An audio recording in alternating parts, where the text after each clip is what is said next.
क्या आप जानते हैं कि भारत के संविधान का अंतिम रक्षक कौन है? कौन सरकार के खर्चों पर नजर रखता है? तो इन सभी सवालों के जवाब हम आज की वीडियो में जानेंगे। Hello everyone, today's constitution part number 5 we discuss chapter number 4। Chapter 4 यानी कि संघ की न्यायपालिका से रिलेटेड है आपका चैप्टर 4, जिसमें आपके आर्टिकल 124 से 147 तक आते हैं। भारत का सर्वोच्च न्यायालय यानी कि सुप्रीम कोर्ट देश की सबसे बड़ी न्यायिक संस्था है। ये संविधान की रक्षा करता है, मौलिक अधिकारों का संरक्षण करता है और जो अंतिम अपील होती है वो न्यायालय यानी कि सर्वोच्च न्यायालय के द्वारा ही होती है। इसमें आपके आर्टिकल्स 124 से 147 तक आते हैं। आर्टिकल 124 सुप्रीम कोर्ट यानी कि सर्वोच्च न्यायालय की स्थापना से रिलेटेड है। तो भारत में एक सर्वोच्च न्यायालय होगा। इसमें एक मुख्य न्यायाधीश यानी कि chief justice of India CJI और अन्य न्यायाधीश होंगे और न्यायाधीशों की नियुक्ति राष्ट्रपति करता है। अब न्यायाधीशों की योग्यता क्या क्या है ये भी आपके आर्टिकल 124 में ही बताया गया है कि कौन कौन न्यायाधीश बन सकता है। तो भारत का नागरिक हो, कम से कम 5 साल तक हाई कोर्ट में न्यायाधीश रहा हो, या फिर अगर न्यायाधीश नहीं है तो कम से कम 10 साल तक हाई कोर्ट में वकालत करी हो, तब वह न्यायाधीश बन सकता है, तब वो न्यायाधीश बनने के योग्य है। अब न्यायाधीशों को हटाया कैसे जा सकता है? तो संसद के दोनों सदनों में विशेष बहुमत चाहिए न्यायाधीश को हटाने के लिए। ये आपका आर्टिकल 124 कहता है।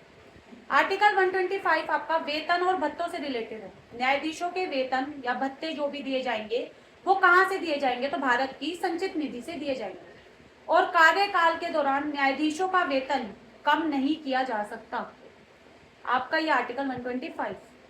आर्टिकल 126 आपका कार्यवाहक मुख्य न्यायाधीशों से रिलेटेड है। यदि CJI यानी चीफ जस्टिस ऑफ इंडिया मुख्य न्यायाधीश अनुपस्थित हो या पद रिक्त हो तो राष्ट्रपति कार्यवाहक नियुक्त कर सकता है।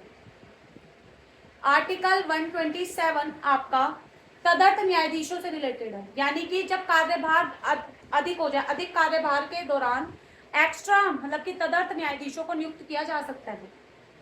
आर्टिकल 128 सेवानिवृत्त न्यायाधीशों से रिलेटेड है, यानी कि रिटायर्ड जजों को पुनः उसके लिए मतलब कि न्यायाधीशों के पद पर बिठाया जा सकता है, न्यायाधीश बनाया जा सकता है। ये आपका आर्टिकल 128 था।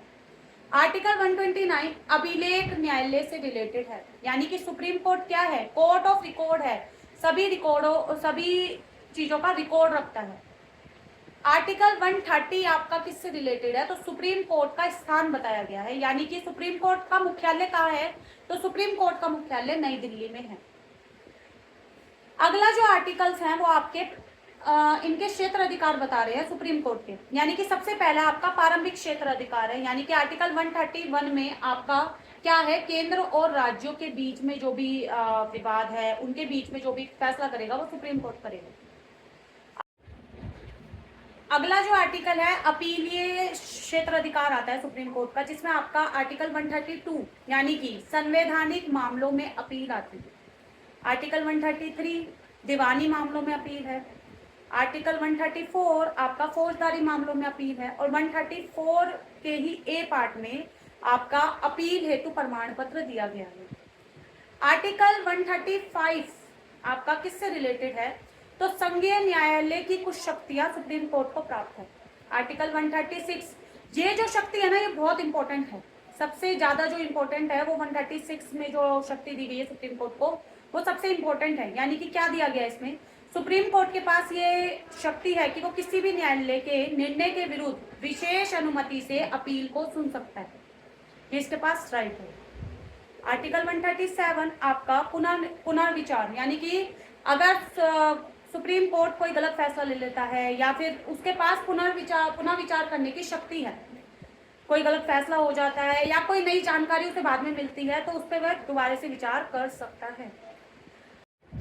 आर्टिकल 138 क्षेत्र अधिकार का विस्तार बताया गया है, यानी कि संसद सुप्रीम कोर्ट की शक्तियां बढ़ा सकती है। आर्टिकल 139 रिट जारी करने का अधिकार है। सुप्रीम कोर्ट मौलिक अधिकारों की रक्षा के लिए रिट जारी कर सकता है। आर्टिकल 139 ए में ही मामलों का स्थानांतरण आता है, यानी कि सुप्रीम कोर्ट जो है वो एक हाई कोर्ट से दूसरे हाई कोर्ट में मामले को भेज सकती है। आर्टिकल 140 सहायक शक्तियों से रिलेटेड है, यानी कि संसद सुप्रीम कोर्ट को अतिरिक्त शक्तियां प्रदान कर सकती है। आर्टिकल 141 यानी कि कानून की घोषणा से रिलेटेड है। सुप्रीम कोर्ट जो है वो जो भी नियम बनाएगी वो सभी न्यायालयों के लिए बाध्यकारी होगा। आर्टिकल 142 पूर्ण न्याय, सुप्रीम कोर्ट सर्वोच्च न्यायालय पूर्ण न्याय स्थापित करने के लिए विशेष सूचना जारी कर सकती है। आर्टिकल 143 आपका किससे रिलेटेड है, तो राष्ट्रपति के परामर्श से रिलेटेड है। राष्ट्रपति कानूनी प्रश्नों पर सुप्रीम कोर्ट सर्वोच्च न्यायालय से सलाह ले सकता है। आर्टिकल 144 देश के सभी अधिकारी सुप्रीम कोर्ट की मदद करेंगे, सहायता करेंगे।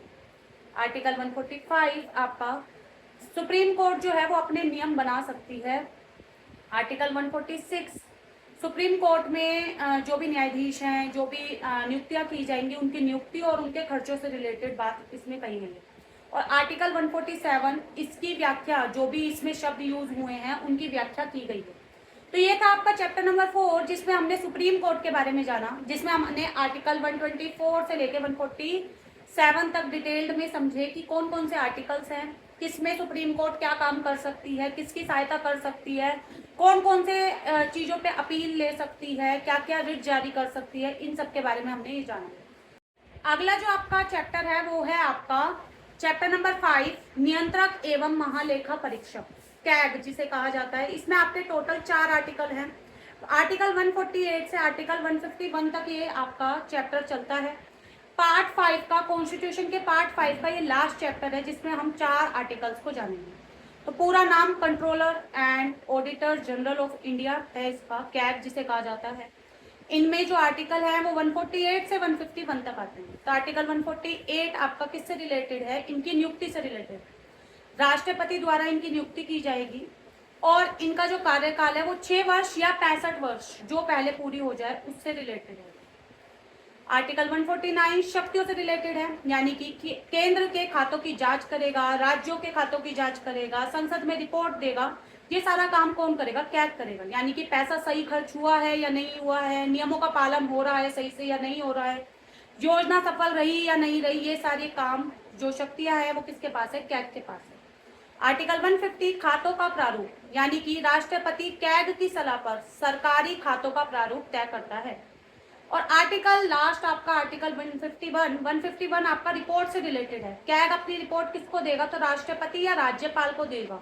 और रिपोर्ट कहाँ प्रस्तुत की जाएगी, तो संसद में प्रस्तुत की जाएगी। तो ये था आपका चैप्टर नंबर 5, जिसमें हमने कैग के बारे में जाना कि कैग सरकार के जो भी खर्च होती है उस पर नजर रखती है, ये देखती है कि सही से कार्य हो रहे हैं या नहीं हो रहे। तो आज हमने पार्ट 5 पूरा कर लिया है, जिसमें हमने चैप्टर 1 से लेकर चैप्टर 5 तक सभी आर्टिकल्स को बहुत अच्छे से समझा है। नेक्स्ट वीडियो में हम ये जानेंगे कि इनके आगे जो पार्ट 6 है उसमें क्या है और वो कौन कौन से आर्टिकल्स को इसमें कहा गया है। आज की वीडियो के लिए इतना ही। Thank you.